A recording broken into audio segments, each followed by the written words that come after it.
Bueno, buen día y bienvenidos a esta presentación sobre los cambios que va a traer la 7ª edición del PMBOK, la guía de buenas prácticas de dirección de proyectos que emite el PMI, ¿no? Que emite la Organización Internacional referente en estos temas de dirección de proyectos. Bueno, mi nombre es Jorge Gatze, y le agradezco especialmente a Hightech esta oportunidad que me dan nuevamente de colaborar con ustedes, de aportar un poco mi granito de arena ayudando a los profesionales de Hightech en su conocimiento, en su desarrollo. ¿Cuál es el objetivo de esta presentación? Conocen, el PMBOK es la guía que desarrolló el PMI para difundir las buenas prácticas de dirección de proyectos. Ahora viene un cambio.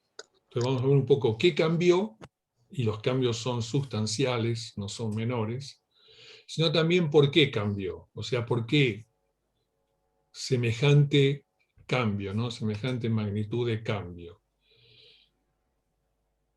Y esto nos va a permitir entender de qué manera esta guía puede servir mejor a los proyectos, en particular los proyectos que les tocan a ustedes, los proyectos de ingeniería, ¿no? Y poder decidir de mejor manera de qué forma puedo adoptar ahora la dirección de proyectos a nuestra realidad, ¿no? A los proyectos de ingeniería. Vamos a ver una serie de modelos. Yo voy a mostrar una serie de modelos que nos van a permitir entender un poco cuál es la situación hoy del contexto de los proyectos, cuál es la situación de los diversos proyectos, y así a través de los modelos ir llegando a... Vamos a mutear, ir llegando a los cambios que introdujo la guía y la razón de ser de los cambios, ¿no?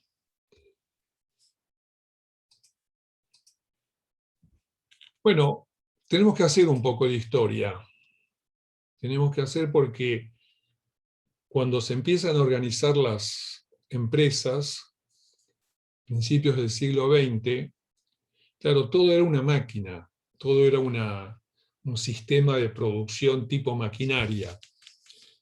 Y entonces la organización se encolumna detrás de este modelo, o sea, las organizaciones de la primera mitad del siglo XX se asimilan, digamos, a una máquina, tienen los fundamentos de una maquinaria, o sea, una estructura jerárquica orientada a tareas y procesos.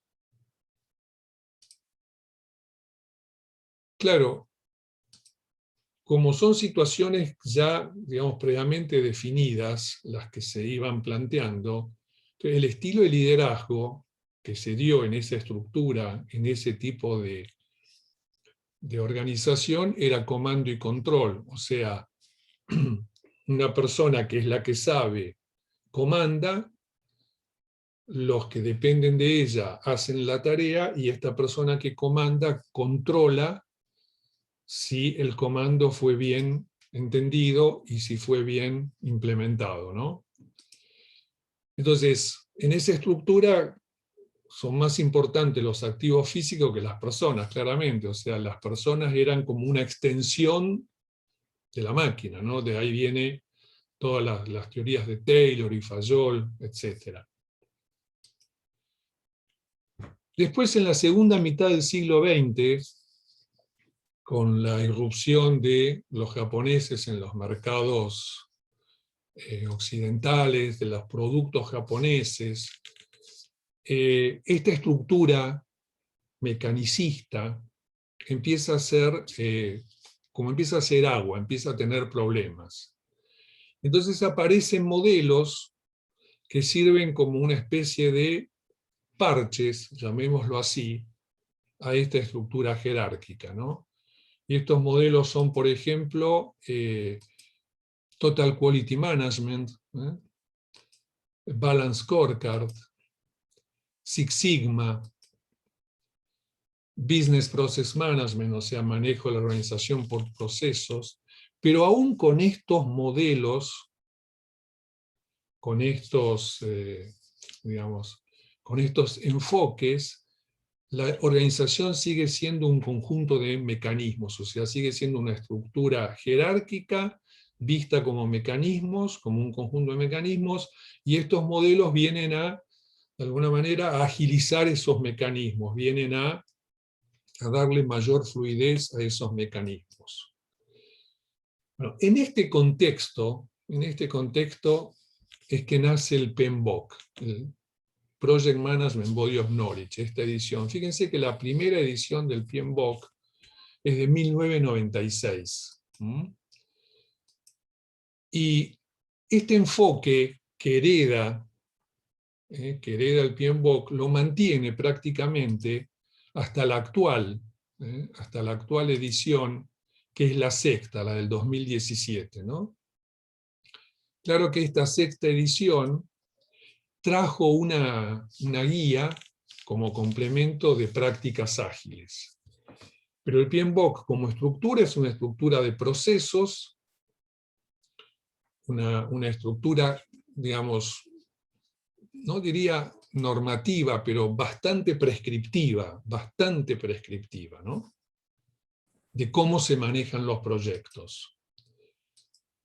¿Cuáles son los fundamentos de esta guía, de este PMBOK? Y bueno, sigue siendo, claro, lo que heredó de la forma en que se organizaban las empresas, una estructura jerárquica de la organización, también basada en tareas y procesos, documentados, repetibles, un enfoque predictivo, primero planifico y luego controlo el plan que hice. Además, de alguna manera se esperaba que si yo armé un plan, todo debería pasar acorde al plan que armé. O sea, si armé un plan, es lógico que las cosas sucedan según el plan que armé. El estilo de liderazgo, y bueno, comando y control. Hay un project manager, que es el que sabe hacia dónde hay que ir, da órdenes, y los que colaboran con él cumplen esas órdenes, y luego se controla la manera en que fue, digamos, en que fue hecha la tarea, ¿no? Esto es un poco la estructura subyacente, que ya tenía, digamos, siempre tuvo problemas, siempre tuvo, no fue de fácil aplicación, claramente. Yo siempre comento en los cursos que daba, por ejemplo, si yo daba el curso en una empresa grande, ¿cuál era el comentario?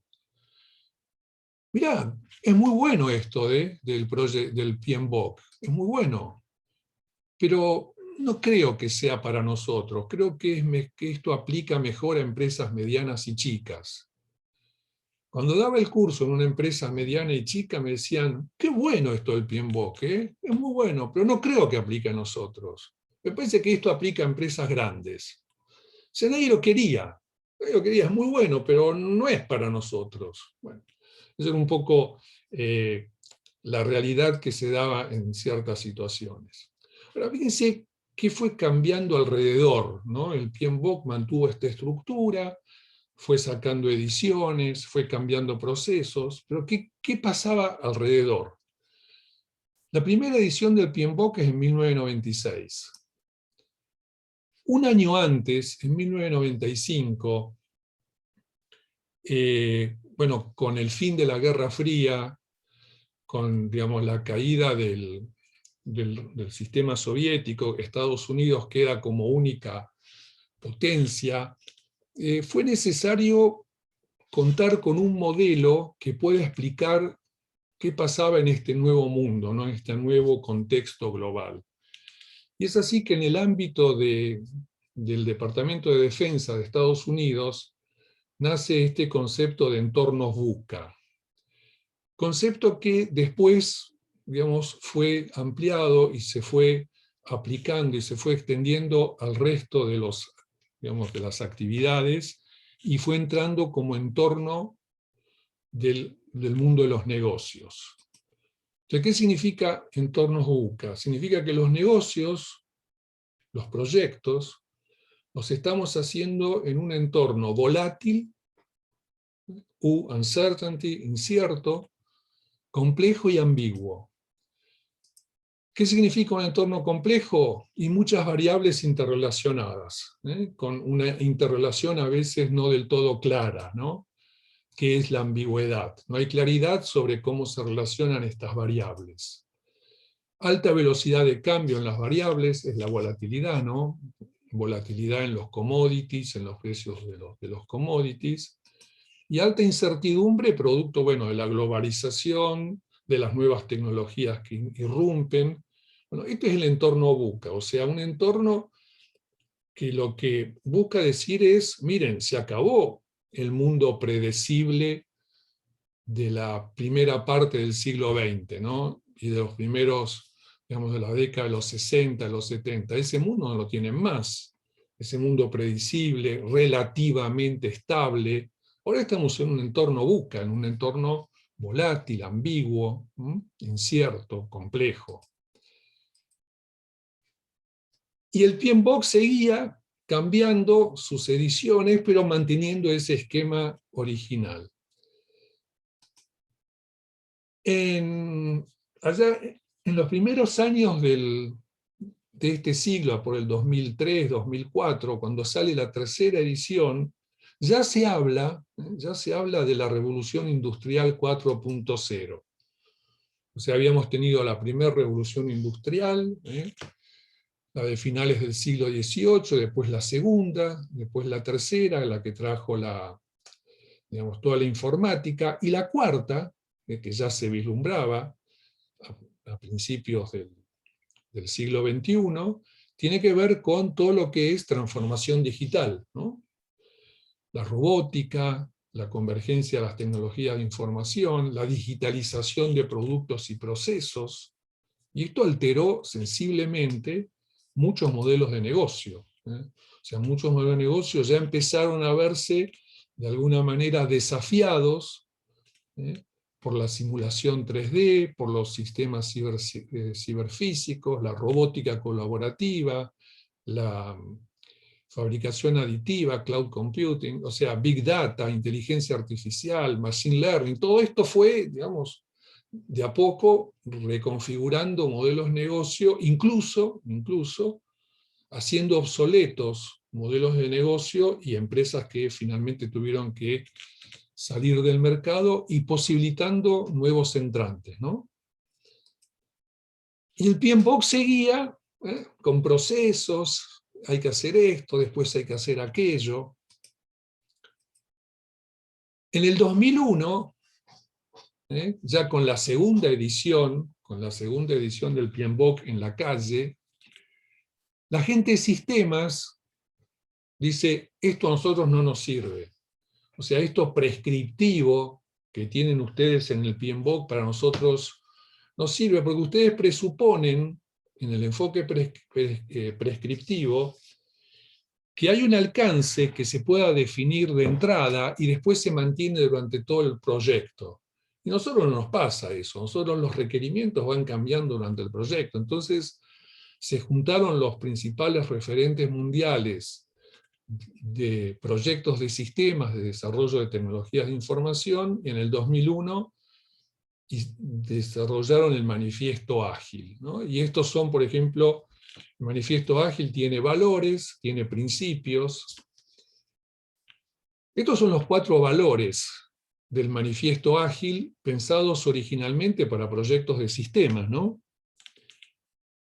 Por ejemplo, dice el manifiesto ágil que son más importantes las personas y la forma en que trabajan entre sí que los procesos y las herramientas.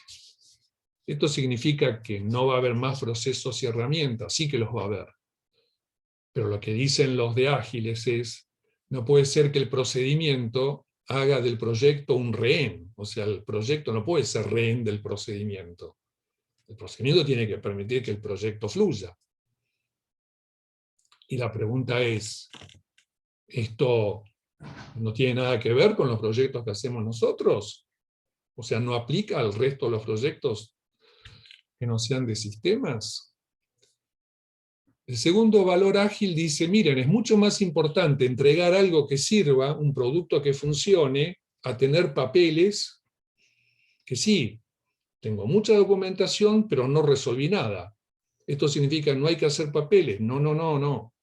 Lo que dice es poner el foco en dar una respuesta que sirva, que sea útil, un producto que funcione.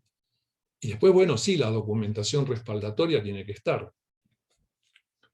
El tercer valor ágil dice, miren, es más importante que la relación entre cliente y proveedor sea una relación colaborativa que tener un contrato que finalmente sea un obstáculo para que las cosas se hagan.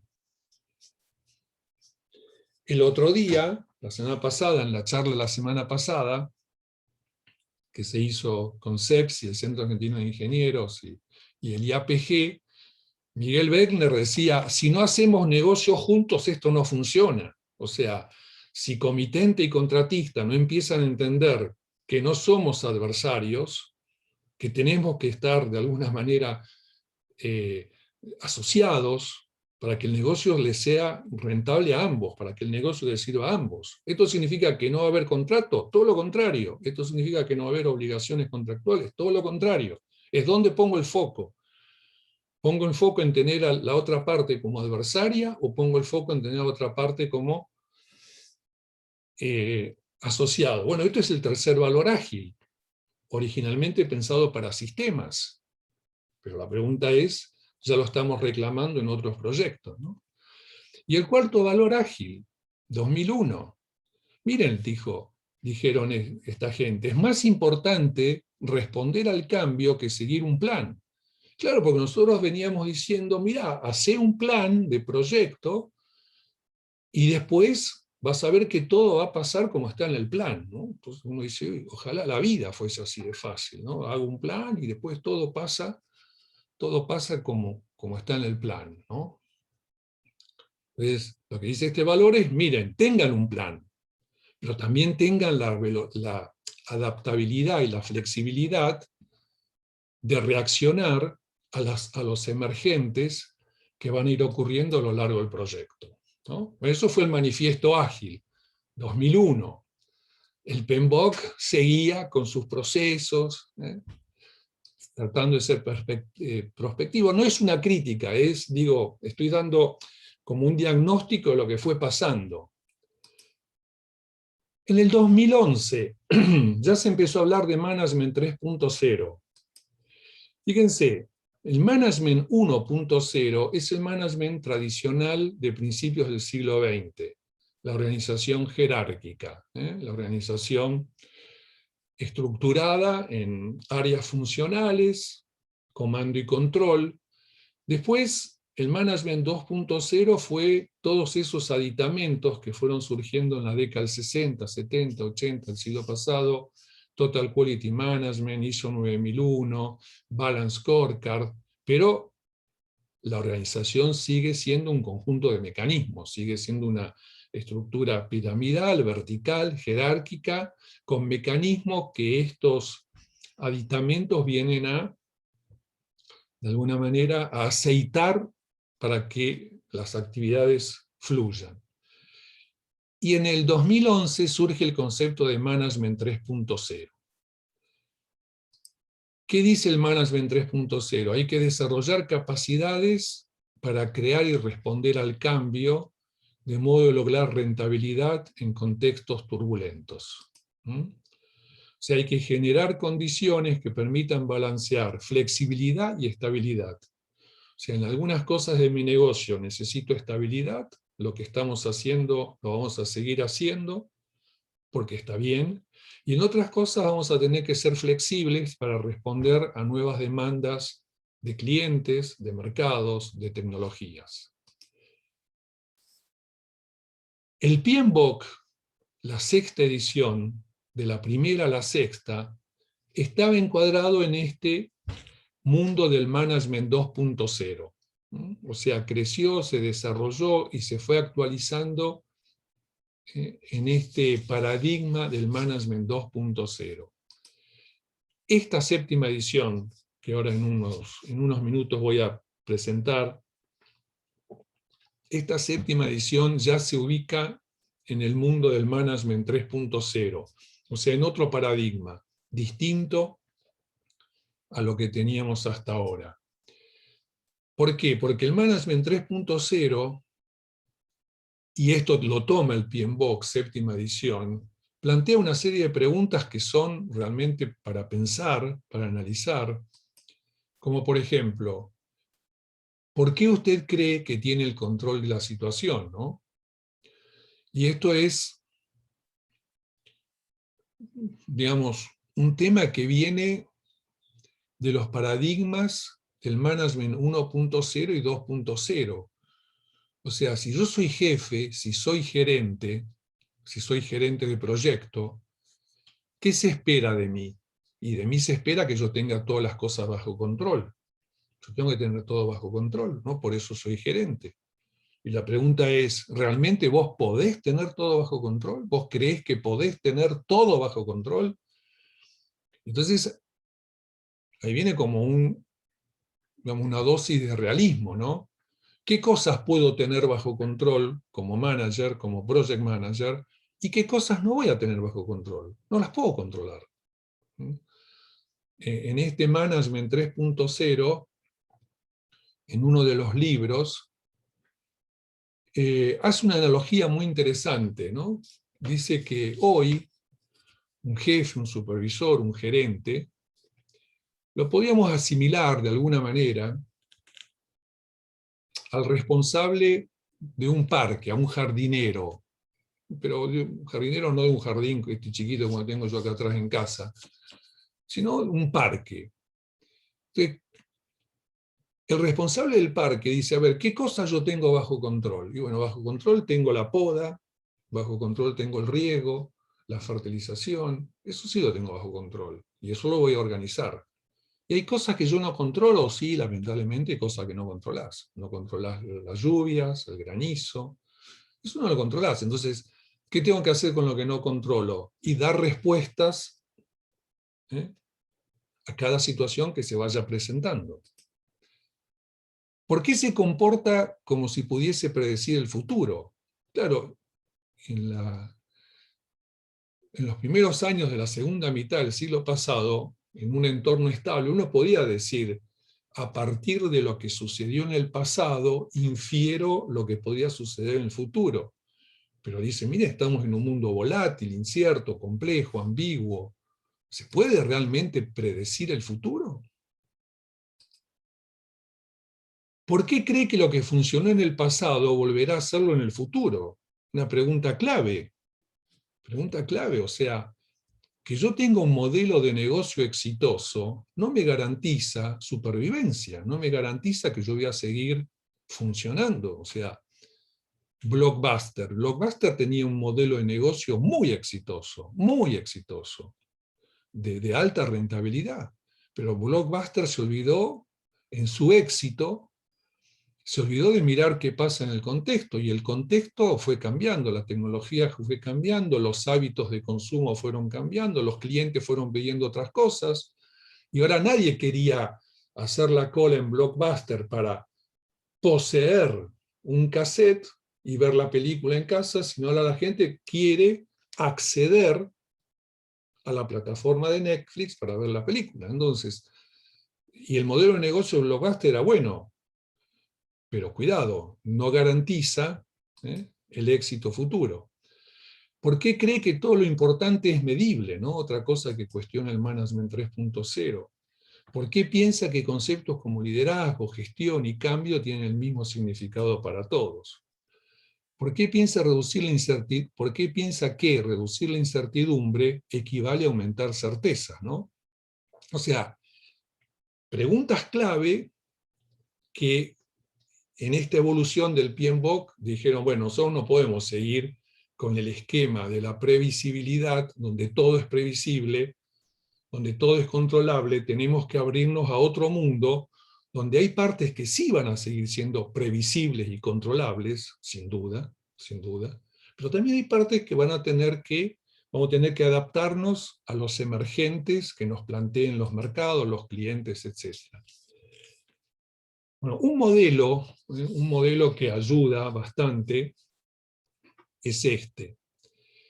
Primero voy a mostrar los cuatro contextos de este modelo de toma de decisiones y que aplica a proyectos, ¿no? El cuadrante de abajo, a la derecha, es esa, digamos, el caso cuando para cada situación ya hay una solución previa que funcionó. O sea, se me presenta una determinada situación, no hay duda, usa esta solución, usa esta herramienta, hace esto porque esto funcionó y funcionó muy bien. Con lo cual, en este contexto, la capacidad de predecir es muy alta. Y por supuesto, como hay una solución previa que funcionó y alguien la sabe, y se supone que ese que la sabe es jefe, es el jefe el que da comando y controla que las cosas se hicieron como él sabe. O sea, es el contexto de lo obvio. Esto sigue existiendo. Este contexto, por supuesto, que se sigue dando. Después arriba ya vamos a otro contexto. Acá ya, para cada situación que se presenta, y no hay una sola solución, y hay varias posibles, ya no es tan directo, ¿no? Ya acá tengo que analizar cuáles son las distintas alternativas que serían, y de ellas establecer cuál sería la mejor respuesta a la situación que se presenta. Entonces acá necesito ya empezar a pensar en escenarios. Escenarios con sus probabilidades de ocurrencia. Claro, acá no hay una persona que pueda saber todos los aspectos relacionados con estas alternativas. Entonces acá el liderazgo cambia, porque acá ya necesito un equipo multidisciplinario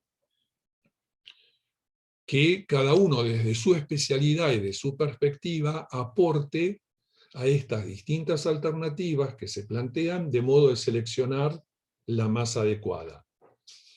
Este es el contexto de lo complicado. Después arriba, a la izquierda, ya estamos en otro mundo, en otro contexto. De acá se presenta una situación, bueno, no hay una solución previa, no.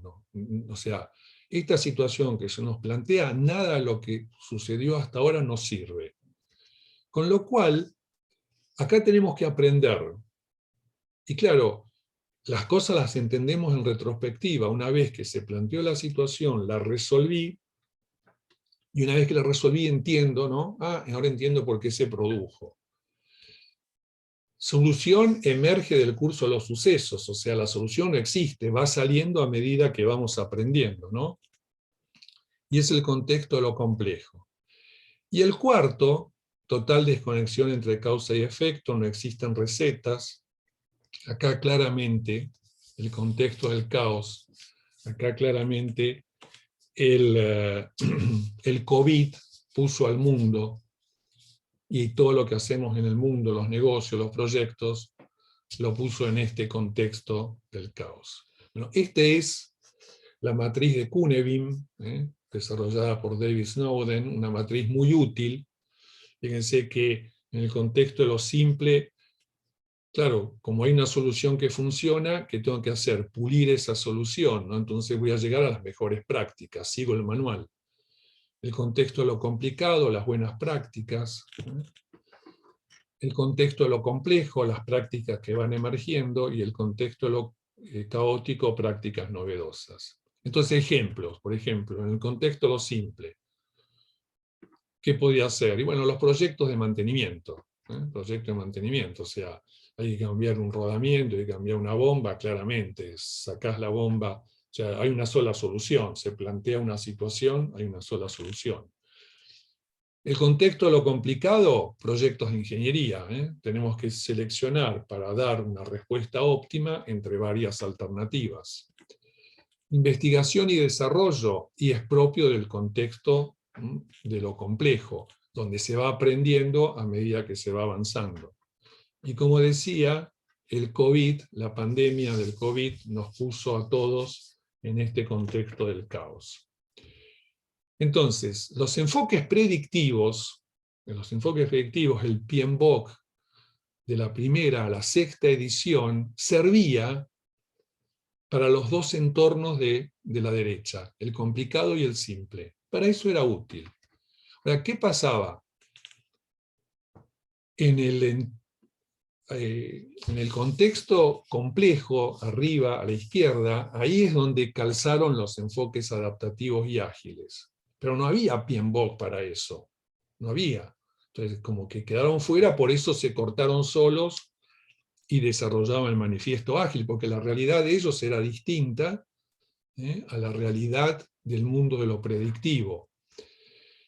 Entonces el PMBOK, primera, sexta edición, es una respuesta clara para los dos contextos, simple y complicado, de la derecha. ¿Y qué hacemos con los adaptativos? ¿No hay PMBOK para eso? Bueno, justamente, la séptima edición del PMBOK es una respuesta a todo. Eso es lo que después vamos a ver en unos minutos, que hace la séptima edición. Da una serie de pautas que sirven para todo tipo de proyectos. Para los simples, los complicados, los complejos. Sirven para todos. Por eso se desestructura, no tiene nada que ver con todas las ediciones anteriores de la primera a la sexta. Fíjense, porque la primera a la sexta el enfoque era predictivo. Acá es distinto, acá el foco es el proyecto tiene que entregar valor. El proyecto tiene que entregar valor. En la primera a la sexta, los procesos documentados. Acá en la séptima no hay procesos.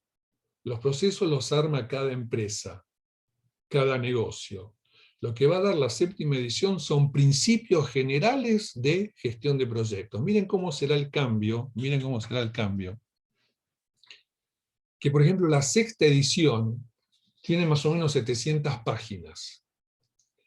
La séptima, que va a salir ahora en los primeros días de agosto de este año, se demoró la salida, no llega a 200 páginas. No llega a 200 páginas. Es mucho, mucho más reducida.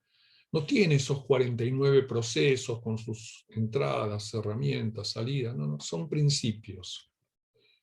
Entonces, en la sexta edición el desempeño estaba basado en procesos. Acá el desempeño son objetivos. El body of knowledge eran las áreas de conocimiento, ¿se acuerdan? 10 áreas de conocimiento, integración, alcance, cronograma, costo. Acá no va a haber áreas de conocimiento, acá hay dominios, dominios de conocimiento. Y una cosa que ya era evidente de la primera a la sexta edición, uno lo podía de alguna manera intuir, pero había que intuirlo, y en la séptima está clarísimo, es que la razón de ser del proyecto, es el valor que genera a la organización una vez terminado. La razón de ser del proyecto es el valor que genera. O sea, nadie hace proyectos, nadie pone plata en proyectos porque le gusta gastar plata y le gusta hacer proyectos. No. Se invierte en proyectos porque se busca un valor, se busca beneficio.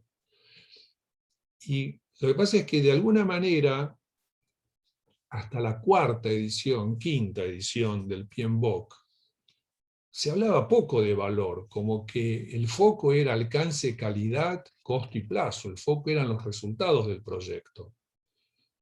Esto significa que ahora no son más importantes alcance, calidad, costo y plazo para nada, siguen siendo importantes, pero son el medio para capturar valor. O sea, lo importante es cómo genero y cómo capturo valor, ¿no? Creo que esto otra vez, en la charla del otro día, del día PG,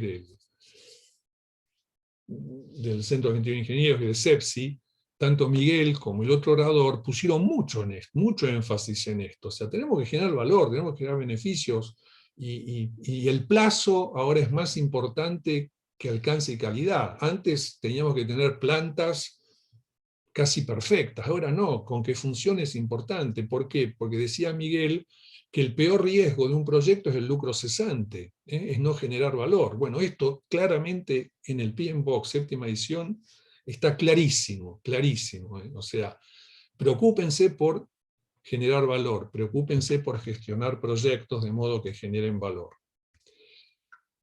Otro modelo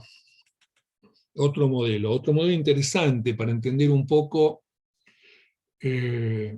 los proyectos de ingeniería y, en particular, los proyectos de ingeniería.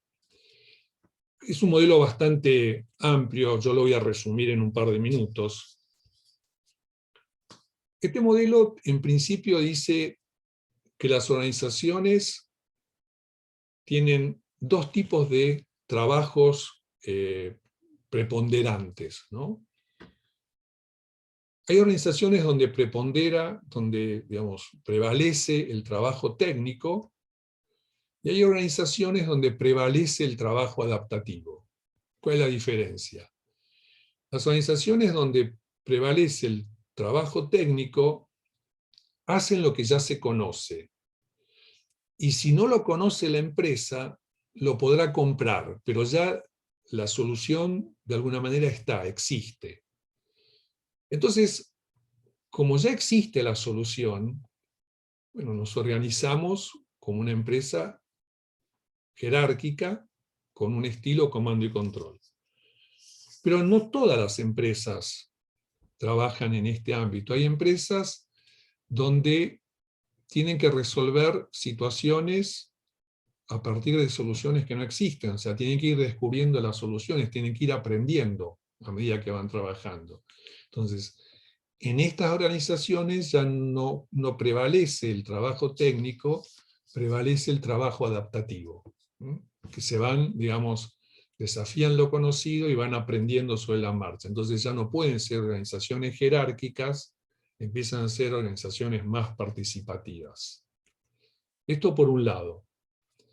Por otro lado, hay empresas que les toca trabajar o les tocó trabajar en un entorno estable, ¿no? No hay un alto nivel de competencia, menor velocidad de cambios, poca presión externa, menor inestabilidad política. Entonces, en este entorno, y es lógico y es normal, que la empresa se preocupe de lo que pasa hacia adentro, o sea, buscar eficiencias, ordenar las cosas, ¿no? Como afuera están más o menos de alguna manera estable, y miremos hacia adentro cómo trabajar mejor.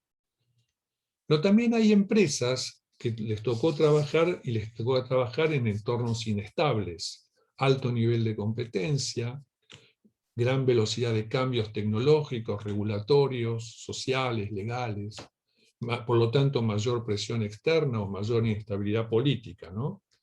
Estas empresas que trabajaban en este entorno o trabajan en este entorno se tienen que orientar hacia afuera, o sea, tienen que tener siempre radares, mirando mi entorno, mi contexto.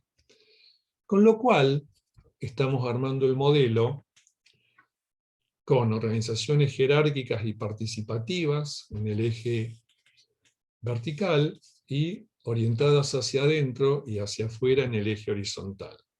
Entonces, jerárquica y orientada hacia adentro, burocráticas, organizaciones burocráticas. Participativas y orientadas hacia adentro, organizaciones comunales, resolutivas, jerárquicas y orientadas hacia afuera, e innovadoras, participativas y orientadas hacia afuera, ¿no? ¿Cuáles son las características? Rápido, las burocráticas, se busca seguridad, formalidad, regularidad. Las comunales, pertenencia, inclusión, consenso. En las resolutivas, o sea, jerárquicas, pero necesitan mirar qué pasa hacia afuera, logros, eficiencia, resultados. Y las innovadoras, claramente, impacto, flexibilidad y creatividad. Bueno, este es el modelo. ¿Qué podemos decir con este modelo? ¿Dónde estaban históricamente las empresas que hacían proyectos de ingeniería? O sea, podemos disentir, cuál es el lugar exacto, pero de alguna manera estaban ahí, ¿no? Más del tipo jerárquico y de alguna manera prevalece el mirarnos hacia adentro. Esa era, digamos, la herencia, eso fue durante muchos años. Bueno, ¿qué pasó ahora? ¿Qué trajo estos cambios en estos últimos 20, 30 años? Y las empresas de ingeniería tienen que empezar a mirar y mayor apertura hacia la cadena de valor. O sea, hoy una empresa de ingeniería tiene que estar orientada a la cadena de valor a la cual aporta, ¿no? O sea, la ingeniería en los proyectos, ¿qué función cumple?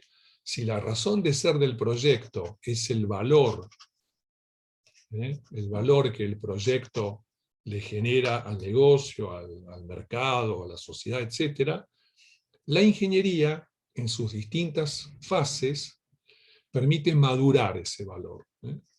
Y después, bueno, ese valor se ejecuta. Bueno, esto claramente fue mencionado varias veces en la reunión de la semana pasada, ¿no? Entonces, también hay una, digamos, clara ya percepción del valor y de la función que cumple las empresas de ingeniería, que tienen que estar más abiertas a pensar en el proyecto, o sea, no generar papeles o archivos electrónicos, sino en generar valor para la cadena de valor aguas abajo. Pero además, las empresas de ingeniería también tienen fuertes desafíos innovadores que exige también un trabajo más colaborativo, ¿no? Entonces, ¿cuáles son esos desafíos que hoy exigen innovación? Bueno, todo lo que tiene que ver con tecnologías digitales que se están metiendo en los negocios y en los proyectos de ingeniería, ¿no? Cambios en la cadena de valor que ustedes mismos están experimentando, ¿no? A partir de lo que hoy necesitan los clientes. Mayor presión por plazos, claramente lo decía Miguel. Si no cumplimos plazos, hay lucro cesante, y bueno, y eso entonces no estamos capturando o ayudando a capturar valor. Menores barreras de entrada, hoy estas tecnologías que permiten que startups o innovadores con poca plata se metan y tomen una porción del mercado o de la cadena de valor, y esto entonces significa un alto desafío. Pero hay algo más que exige a las empresas de ingeniería digamos, replantear su modelo de negocios, y es cómo retengo talento. Y hoy el talento, de alguna manera, viene a través de los millennials, porque nosotros los baby boomers sabemos mucho, pero nos estamos yendo. Y el futuro está en estos millennials. Entonces, claro, uno se puede quejar que no tienen compromiso, que esto, que lo otro, sí, pero son los que te tienen que hacer las cosas, o los que van a hacer las cosas acá en los próximos años. Pero bueno, ¿cómo hago para retener el talento de los millennials? Eso también exige replantear la forma en que estamos trabajando, en que estamos llevando a cabo el negocio, ¿no? Entonces, en resumen, con este modelo, los proyectos de ingeniería hoy, y esto creo que ustedes ya lo están vislumbrando, cada vez tienen mayor incertidumbre y cada vez tienen mayor complejidad. ¿Qué significa esto? Que los proyectos, si bien son de los dos cuadrantes de la derecha, simple o complicado, por otras razones, por otras cuestiones de contexto, de negocio, tienen muchos aspectos también del mundo de lo complejo. Por ejemplo, nosotros dijimos que acá en el mundo de lo complejo es donde aplican las metodologías ágiles, ¿no? Entonces, hace poco en una empresa constructora, dando un curso, me decía, nosotros hacemos edificios. A ver, hacemos edificios, nosotros no necesitamos metodologías ágiles, porque el alcance del edificio está definido al inicio del proyecto. Después simplemente hay que implementar los procesos para construir el edificio. Y es cierto, exactamente así. El alcance del proyecto de ustedes no necesita de la agilidad, pero cuidado, la gestión del proyecto de construcción del edificio sí. Sí, ¿por qué necesita la agilidad? Porque estás tomando decisiones y gestionando en un entorno muy volátil, muy cambiante, profundamente modificado por el COVID. Entonces, vos construís edificios, pero tenés serias dificultades en la cadena de abastecimiento. Hay contratistas que se te cayeron, hay contratistas que tienen dificultades. O sea, el producto edificio claramente no necesita de metodologías ágiles. Pero la gestión del proyecto de construir edificios sí necesita no metodologías, sino una apertura, una mentalidad más ágil, ¿no? ¿Por qué? Porque cada vez más los proyectos de distinto tipo se ven sometidos a situaciones emergentes, o sea, a la aparición de desconocidos, donde claramente no hay una relación entre causa y efecto. Son entornos donde tomo una decisión pensando que va a pasar tal resultado y no pasa eso, pasa otra cosa distinta, ¿no? Con toda esta introducción, un poco por qué el PMBOK cambió tanto, veamos entonces qué trae este PMBOK, ¿eh? Y de qué manera puede ser útil a los proyectos de ingeniería, que es, digamos, el negocio de high-tech. Bueno, hay algo que no cambia. Siempre tuvo dos partes y las va a seguir teniendo. O sea, va a estar el estándar de la dirección de proyectos, el estándar, y va a estar la guía. Lo que pasa es que la guía antes eran procesos, grupos de procesos y áreas de conocimiento. Bueno, ahora no hay más. No hay más procesos, no hay más. O sea, va a haber, digamos, como una especie de buenas prácticas donde se van a indicar cuáles son los procesos.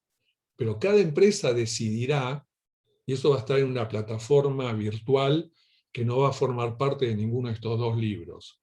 O sea, va a estar todavía el proceso de planificar las adquisiciones, pero no va a estar en el PMBOK, va a estar en una plataforma que decís, a ver, ¿cómo es esto de planificar las adquisiciones? Vas a la plataforma y decís, mirá, sí, tiene estas entradas, estas salidas, pero va a ser simplemente referencia, o sea, necesitas saber cómo es, recurrir a esa información, pero para nada es prescriptiva, ¿no?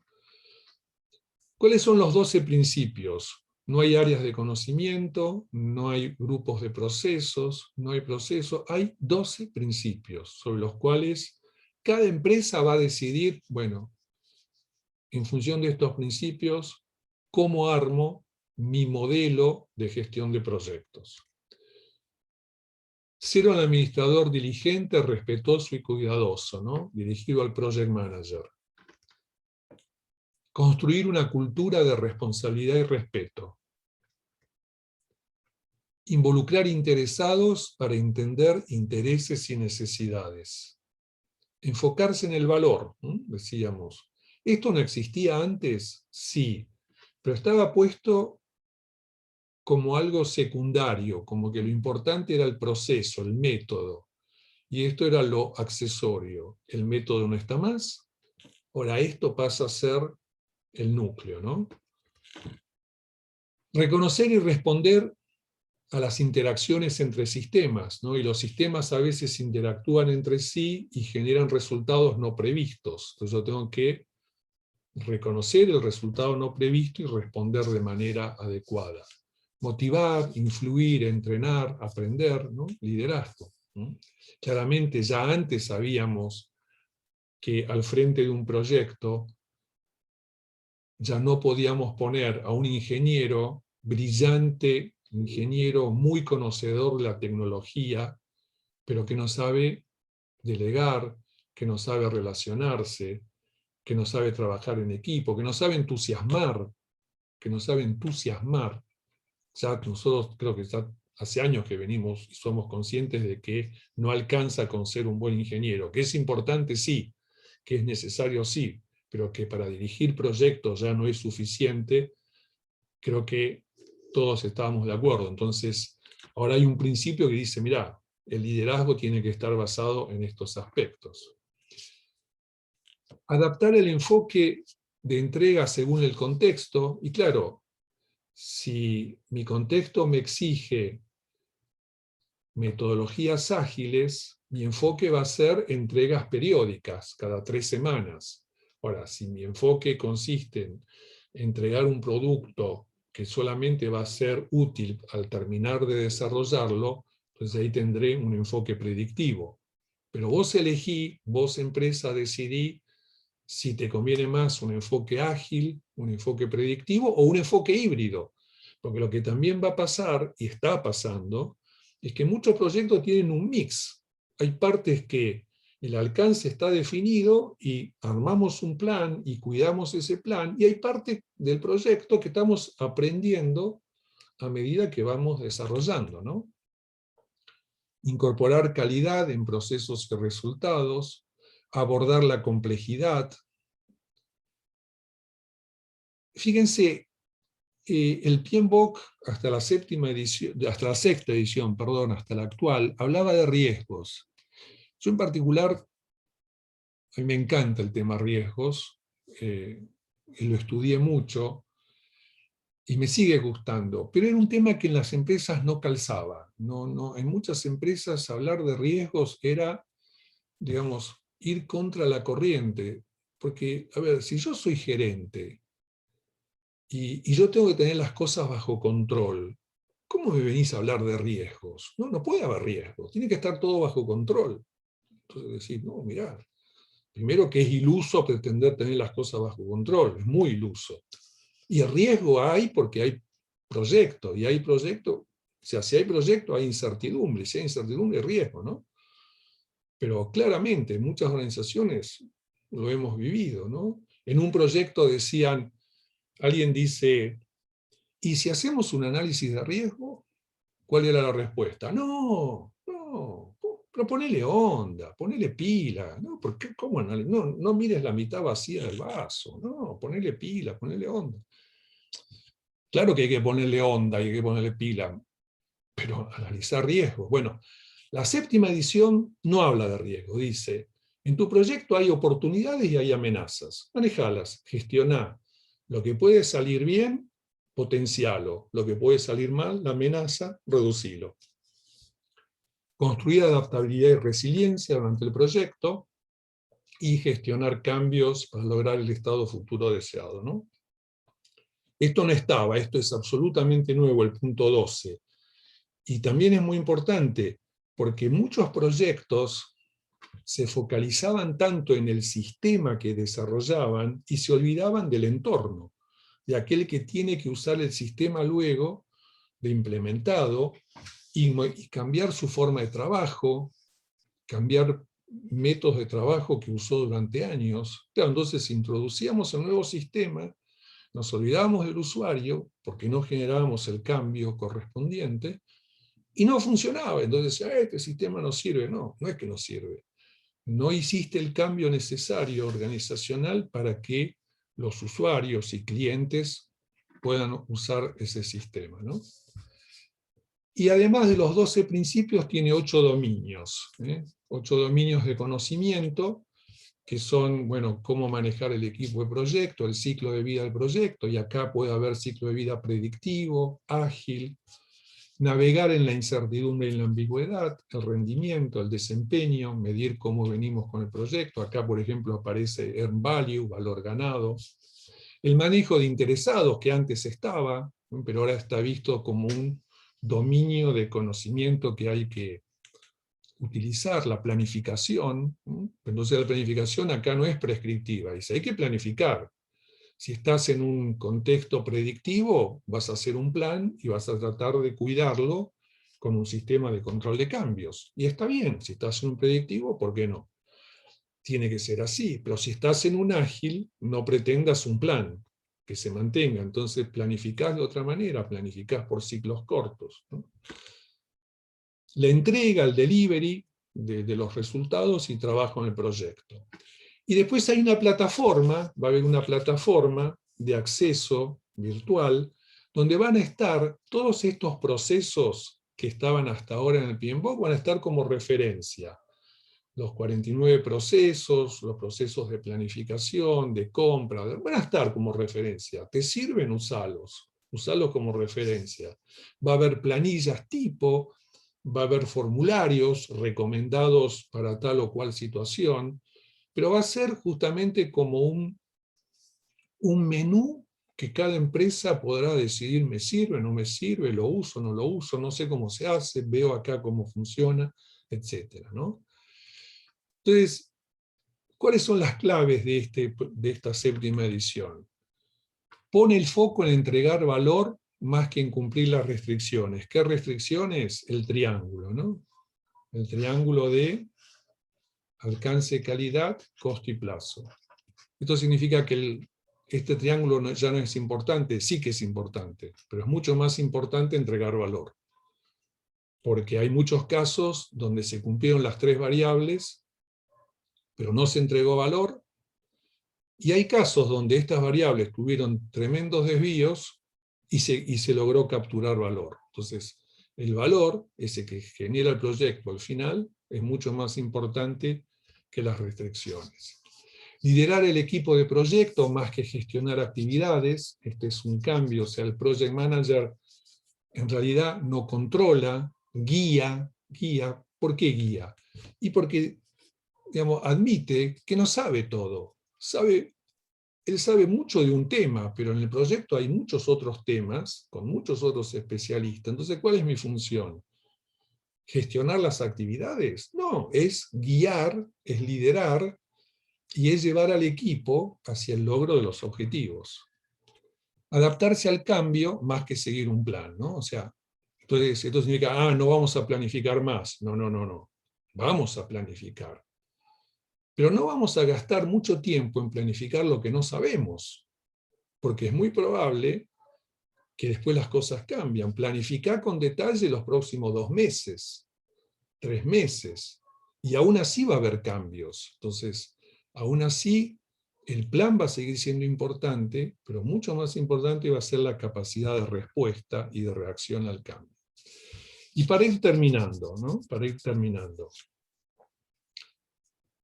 Cuando vivíamos en entornos estables, los baby boomers como yo lo hemos vivido, década del 60, 70, 80, yo empecé a trabajar en la década del 70. 80. Entornos estables, sí, procesos. A cada input corresponde un output, comando y control, normal. Hoy, mundo VUCA elevado a la COVID, entorno inestable. Entonces no hay procesos. O hay, pero no son el core. O sea, hoy el núcleo pasa por principios. Porque no hay una relación entre input y output. Hay complejidad, y esa es complejidad. Complejidad es, yo tomo una decisión pensando que va a pasar tal cosa, y no pasa eso, pasa otra cosa distinta.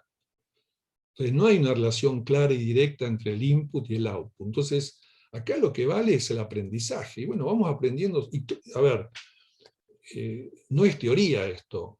Piensen un poco los primeros meses, a partir de marzo del 2020, y hasta hoy inclusive, si no fue aprendizaje y adaptación todo lo que fue sucediendo en la empresa, producto de la pandemia. Todo fue aprendizaje y adaptación. O sea, hubo que adaptarse y aprender cómo trabajar en forma remota, todo el mundo virtual, y las cosas fueron saliendo, y no tuvieron que hacer ningún curso, y no tuvieron que, digamos, la asistencia de ningún consultor, no, lo fueron aprendiendo como high-tech y lo fueron resolviendo como high-tech. Y de alguna manera funciona, no me cabe duda. ¿Por qué son más importantes los principios que los procesos? Porque le preguntaron a Jeff Bezos, ¿no? el de Amazon, ¿cómo usted puede manejar en forma tan eficiente el negocio tradicional del retail, el Amazon Web Services o los viajes espaciales, ¿no? Esta nueva empresa que tienen? ¿Cómo lo maneja todo esto? Cosas tan disímiles. O sea, ¿cómo conduce negocios tan diversos? Y la respuesta es no tengo procesos comunes, tengo principios de negocio comunes, que los aplico y después en cada caso los implemento según la necesidad. Entonces, ¿cuál es la filosofía de dirección de proyecto de la 7ª edición? Para proyectos de construcción, de investigación y desarrollo, de innovación, de nuevos productos, proyectos educativos, startups, ingeniería, etc., son principios. Son principios que se aplican a todos los proyectos y cada empresa, cada tipo de proyecto deberá sacar de estos principios qué me sirve, cómo lo aplico y cómo logro generar valor. En el caso de Hightech, ustedes se acuerdan, yo siempre digo en los cursos, Hightech tiene doble preocupación por valor, doble.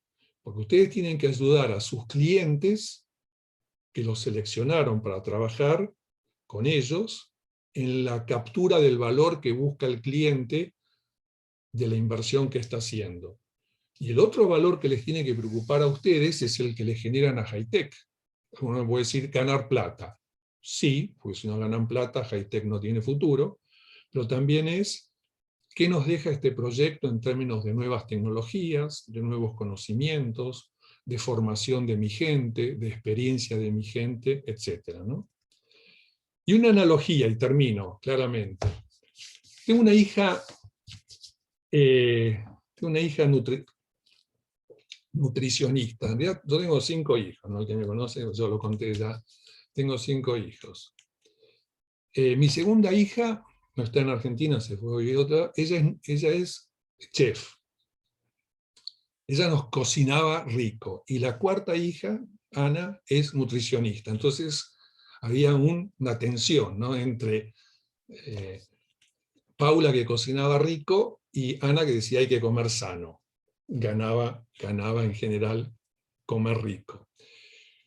Pero hoy, y un poco traigo qué está pasando en otro mundo, en otro sistema, en lo que es alimentación siempre se habló de dietas, dietas.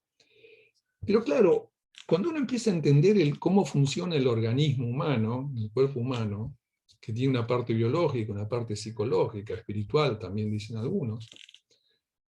Claro, la dieta, digamos, parte del principio de que el organismo es como un mecanismo.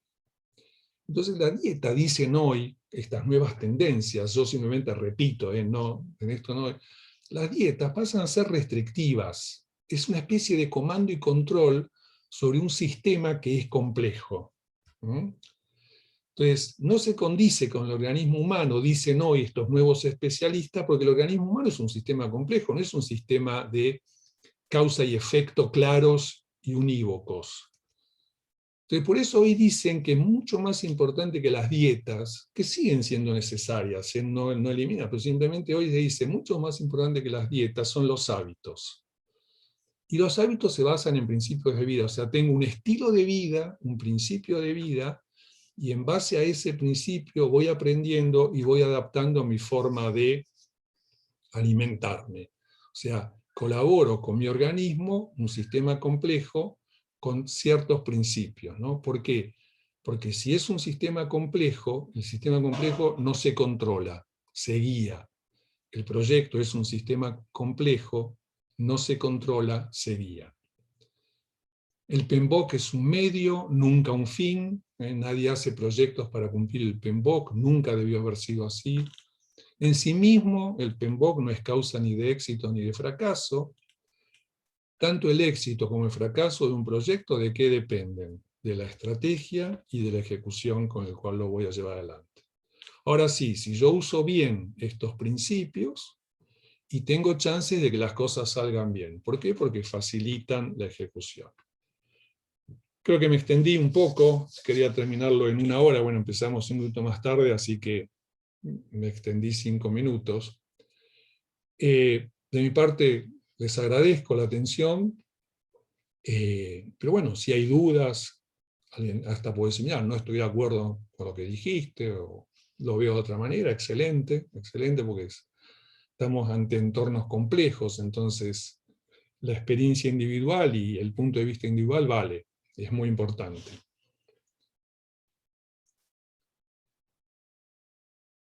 ¿eh?